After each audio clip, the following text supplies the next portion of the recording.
Hey guys, welcome back to my channel. I hope you guys are doing well. So आज हमारी 4th class है, तो हम chapter second कर रहे थे, दैट इज़ कंज्यूमर बिहेवियर। तो उसमें हम एक इम्पॉर्टेंट कंसेप्ट है, that is law of diminishing marginal utility. तो मैंने आपको मार्जिनल यूटिलिटी बताया था ना, हमने बात करी थी टोटल यूटिलिटी के बारे में, उसके साथ हमने बात करी थी marginal utility and average utility. तो आज हम diminishing law of diminishing marginal utility की बात करेंगे। आपने देखा था कि हमारी जो मार्जिनल यूटिलिटी थी वो डिमिनिश हो रही थी, तो इसका मतलब क्या रीजन है, तो क्या बताता है ये law. The law of DUM, that is diminishing marginal utility, state that when we consume more and more units of a community, जब हम एक कम्युनिटी का ज़्यादा से ज़्यादा क्या करते हैं, यूनिट्स को कंज्यूम करते हैं, the utility drive from the each successive unit goes on diminishing. तो क्या कहते हैं, जैसे मैंने बताया था एप्पल का केस था हमारा, ठीक है। तो अब आपने 1 यूनिट खाया, 2 यूनिट खाया, 3 यूनिट खाया, 4 खाया, 5 खाया, तो क्या हो रहा था, जब भी आप एक एक्स्ट्रा सक्सेसिव यूनिट्स को कंज्यूम कर रहे थे, तो आपको मिलने वाली उससे एक्स्ट्रा यूटिलिटी क्या हो रही थी, फॉल हो रही थी। कभी 3 हो गया, फिर 2 हो गया, फिर 1 हो गया, एक पॉइंट पे 0 हो गया, और एक पॉइंट पे क्या हो जाता है, वो यूनिट आपकी यूटिलिटी क्या चली जाती है, नेगेटिव में चली जाती है। तो क्या हो रहा है, आपका जो मार्जिनल यूटिलिटी है वो हर एक सक्सेसिव यूनिट पर क्या हो रहा है, डिमिनिश होता जा रहा है। तो यही बताता है law of marginal utility, diminishing marginal utility. तो law of diminishing marginal utility has a universal applicability and applies to all the goods and services. अब ये जरूरी नहीं कि मैंने यहाँ एप्पल का केस लिया तो खाली एप्पल के केस में ही यहाँ पर यूज होता है, नहीं, इसकी applicability all over the world है, हर गुड्स पे यूज होता है। अगर आप कोई भी चीज खरीदते हो, आपको पता है ना, उसको जब आप उसकी पहली यूनिट कंज्यूम करते हो तो उससे आपको मिलने वाली यूटिलिटी बहुत ही एक्सट्रीम होती है। मगर जब आप फर्दर उसको एक्स्ट्रा एक्स्ट्रा कंज्यूम करते जाते हैं, एक पॉइंट आता है जब आपको वो नापसंद हो जाती है। ऐसा होता है ना कि हम एक टाइम होता है हम बहुत मीठा पसंद करते हैं, हम इतनी चॉकलेट्स खा लेते हैं ना कि एक टाइम आता है हमें चॉकलेट से हमारा मन हट जाता है। तो वो क्यों होता है, वो होता है law of diminishing marginal utility की वजह से, क्योंकि हमारी उससे मिलने वाली जो हमें सेटिस्फेक्शन थी वो हमारी डिमिनिश होनी स्टार्ट हो जाती है अगर हम एक्स्ट्रा यूनिट कंज्यूम करने लगते हैं। ये इसको हम गॉसन्स फर्स्ट लॉ ऑफ कंजम्पशन भी बोलते हैं, क्योंकि ये किसने दिया था, जर्मन H.H. गॉसन ने दिया था, इसलिए उसके नाम पर इस लॉ का नाम भी पड़ गया था। वैसे ज्यादातर इसको law of diminishing marginal utility ही बोलते हैं। So moving to next topic. So here are the assumptions of law of diminishing marginal utility. तो द फर्स्ट अजम्पशन क्या है इसकी, the first assumption is cardinal measurement of utility. इसमें क्या कर रहे हैं हम, यूटिलिटी को कार्डिनल वे में मेजर कर रहे हैं, मतलब कि हम अपनी सेटिस्फेक्शन को क्वांटिटेटिव टर्म्स में मेजर करेंगे।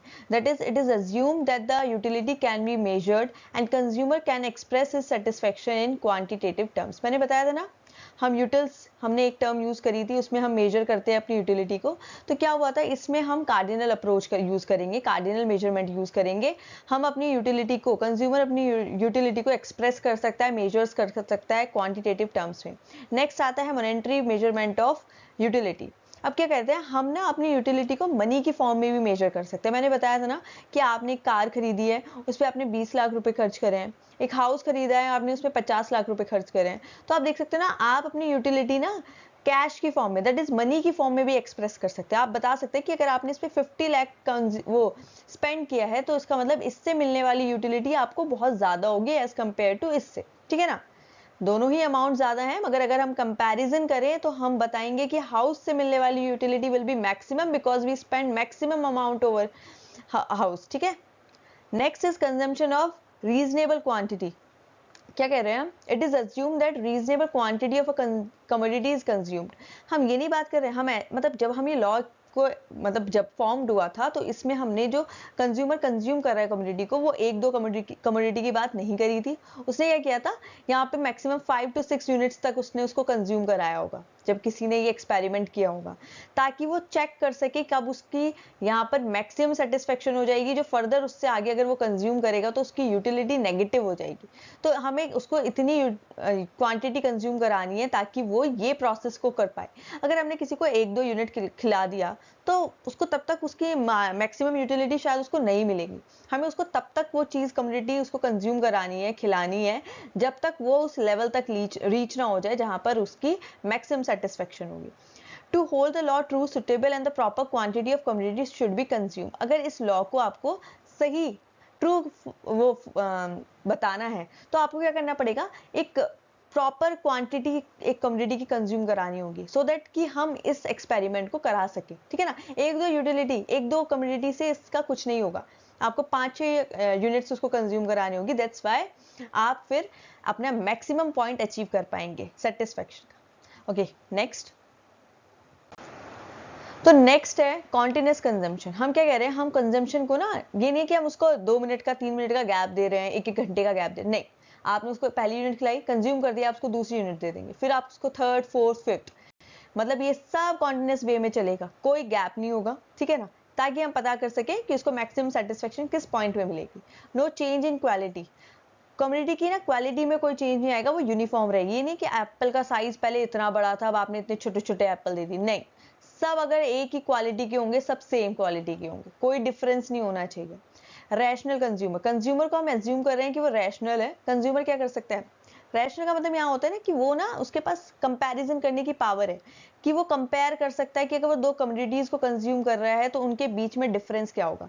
अ consumer compare the utility of different communities and aim at maximizing total satisfaction.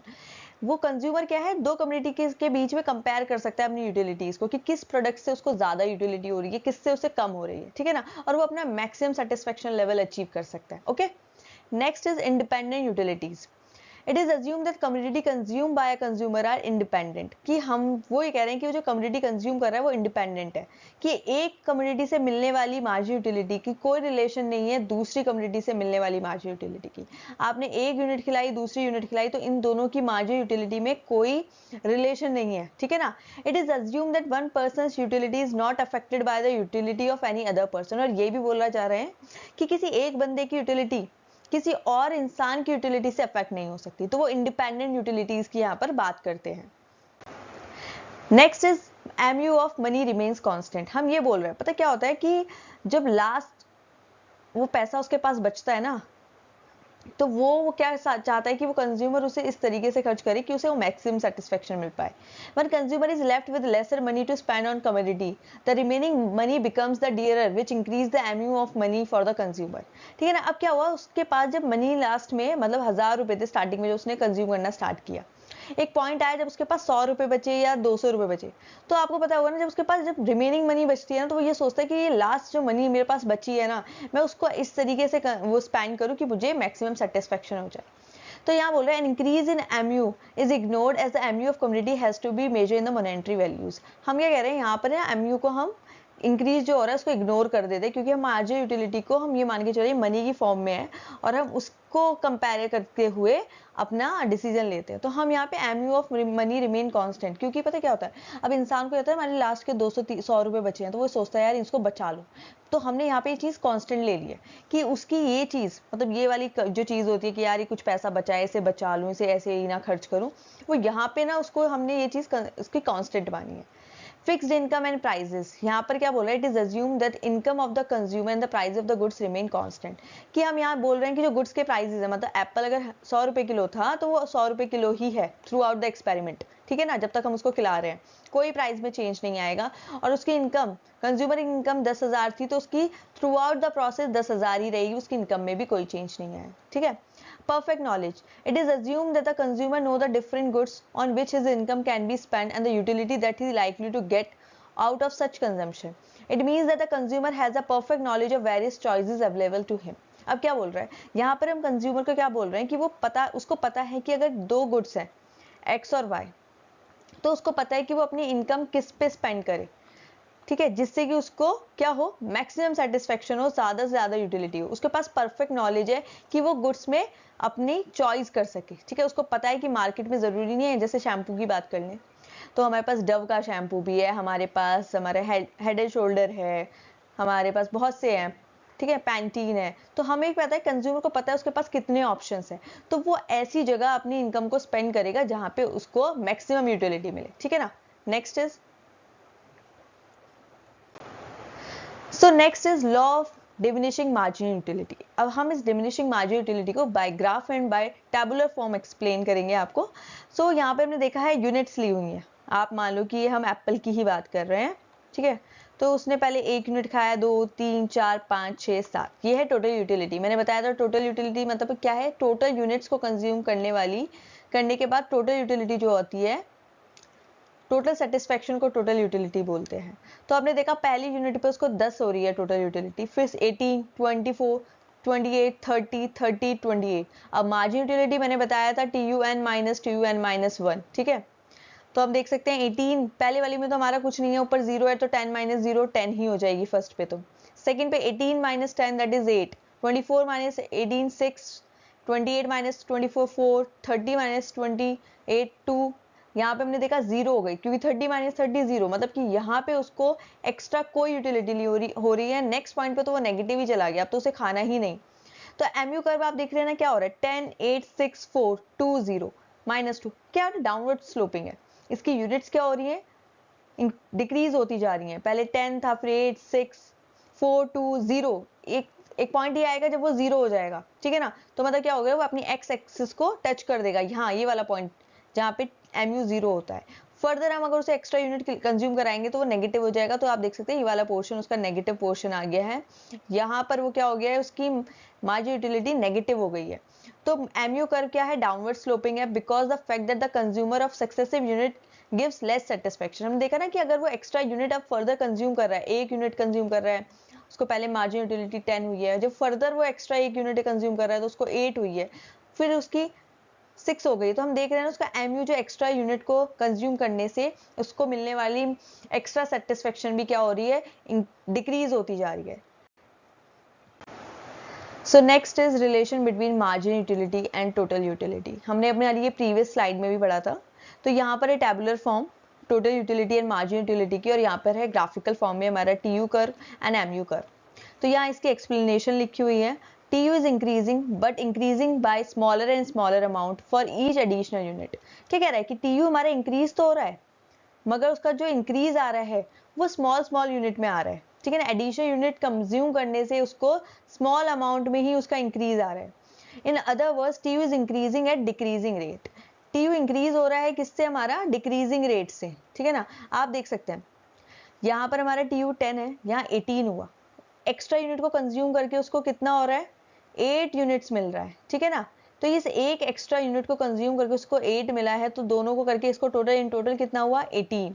उसके बाद उसको एक्स्ट्रा से 6 हुआ तो उसका 24 आया, फिर 4 हुआ तो 28, 30, यहाँ पे 0 तो 30 हो गया, या माइनस में आ गया तो उसका लेस हो गया। तो आप देख सकते हैं ना इस एक्स्ट्रा यूनिट्स की जो हमारी यूटिलिटी है वो डिक्रीज हो रही है, दैट्स वाई ये इंक्रीज तो हो रहा है but at a decreasing rate, ठीक है। MU curve is downward sloping because of the fact that consumption of each successive unit gives less satisfaction। क्या हो रहा है हमारा MU कैसा है, डाउनवर्ड स्लोपिंग है। क्यों, क्योंकि जो each successive उसको सेटिस्फेक्शन मिल रही है वो क्या है, वो डिक्रीजिंग रेट पे, वो भी क्या हो रहा है, उसको लेस सेटिस्फेक्शन दे रहा है। पहले उसको 8 मिल रहा था, फिर 6 4 2, देन वो 0 ही हो गया, देन -2, तो उसको उससे मिलने वाली जो सेटिस्फेक्शन है वो कम होती जा रही है। तो हम देख सकते हैं जब हमारा TU इंक्रीज करता है तो हमारा डिमिनिशिंग MU होता है। जब हमारा TU मैक्सिमम होता है, यहाँ पे TU का मैक्सिमम पॉइंट होता है जहां पर वो कांस्टेंट हो जाता है, देखा ना 30 पे 36 पे भी वो रुक गया, तो ये हमारे कौन सी यूनिट होगी, 6th यूनिट होगी एक्स एक्सिस की, ठीक है ना। जहां पर हमारा MU क्या है, TU क्या है, मैक्सिमम है, और जहां TU मैक्सिमम होता है वहां हमारा MU क्या हो जाता है, हमारा 0 हो जाता है। और जैसे ही हमारा TU फॉल करने लगता है, डिक्रीज होने लगता है, हमारा MU क्या हो जाता है, नेगेटिव हो जाता है, वो हमारा नेगेटिव एक्सिस में पहुंच जाता है, ठीक है। मैं अभी आपको शॉर्ट में एक्सप्लेन करती हूँ ये। तो हमने ये ले लिया है, यहाँ पे देखें आप, ये हमारा एक ग्राफ है, ये हमारे y एक्सिस है, ये x एक्सिस है, दैट्स ये भी हमारा एक y axis and x axis. तो हमारा TU क्या होता है, ओरिजिन से निकलता है, ठीक है ना, क्योंकि हम जब कुछ भी कंज्यूम नहीं करते हमारा उससे मिलने वाली हमें उससे कोई सेटिस्फेक्शन ही नहीं होगी, ठीक है। एक पॉइंट आएगा जहां वो कांस्टेंट हो जाएगा, उसके बाद वो क्या करने लगेगा, फॉल करने लगेगा। तो जहां पर ये कांस्टेंट होता है उसका मतलब वहां पर हमारा MU क्या होगा, 0 होगा, एक्स्ट्रा यूनिट को कंज्यूम करके हमें यूटिलिटी कुछ नहीं होगी, और हमारा MU क्या होता है, डाउनवर्ड स्लोपिंग होता है, ठीक है। तो ये हमें एक पॉइंट मिल जाता है, एक पॉइंट हम यहाँ से स्टार्ट कर देते हैं, ठीक है, डाउनवर्ड स्लोपिंग होता है, और जहां ये फॉल करने लगेगा उसके बाद ही ये नेगेटिव में चला जाएगा। तो ये हमारा TU हो गया और ये हमारा MU कर्व हो गया। तो यहाँ पर हमारा TU क्या होता है, मैक्सिमम होता है, जहां पर हमारा MU क्या होता है, 0 होता है, ठीक है। तो ये वो मैक्सिमम सेटिस्फेक्शन पॉइंट है जिसके लिए हम ये पूरा लॉ बनाया हुआ है, ठीक है। इसको अचीव करने के लिए हम कम्युनिटी को, बंदों को, मतलब इंसानों को कॉन्टिन्यूसली देते रहते हैं ताकि हम उसका maximum satisfaction point find out कर सके कि इससे फर्दर अगर इसको हमने कुछ दिया तो इससे मिलने वाली यूटिलिटी उसके लिए क्या हो जाएगी, नेगेटिव हो जाएगी, वो और खाना पसंद नहीं करेगा। So that's all for today. I hope आप लोगों को ये पसंद आया होगा। Thank you. So like, share and subscribe my channel. Bye bye, tata, see you soon.